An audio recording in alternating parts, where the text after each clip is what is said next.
Christmas comes early. What do we got here?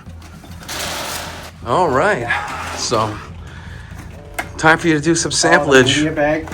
So you know what I like about these? Well, this indicator, which nobody I've ever seen does this. Really? So, but this bag, self-contained, and it's not messy. Like the other bags, I mean, you get a little bit on you here, but the other product that we use, that stuff is way messier. So actually, okay. So tell her what they do, like what they are. Anything gas-fired, the condensate from burning fuel is acidic, not like acid, but like vinegar. And over time, it can ruin certain materials, and some codes require that you neutralize it. So there's a media bag. You'd have to ask somebody here what this is actually made out of, but it just neutralizes that acidic condensate. So now it can be pumped outside or into a sewer or whatever your code allows to get rid of it. Looks like it belongs in like a Barbie house. Right. It's so much smaller than I expected.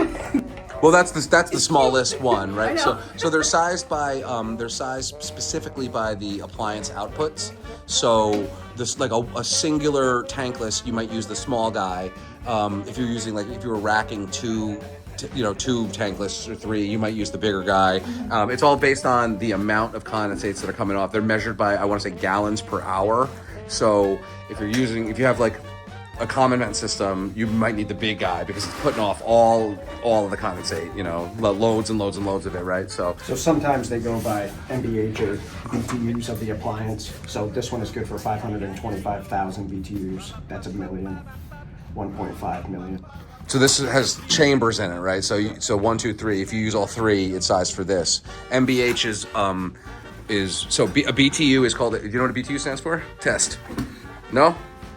You know what BTU stands for? British Thermal Unit. I enter orders. So I'm assuming you also know what MBH stands for as well. So M is 1,000 BTUs. So MBH being M like a what do you call it? Roman numerals, right? So 1,000 BTUs is an MBH. I'm not good at math, so I leave that to the eggheads. I don't really know about this stuff either, but yeah, that's what it is. British Thermal Unit, or thousands of British Thermal Units.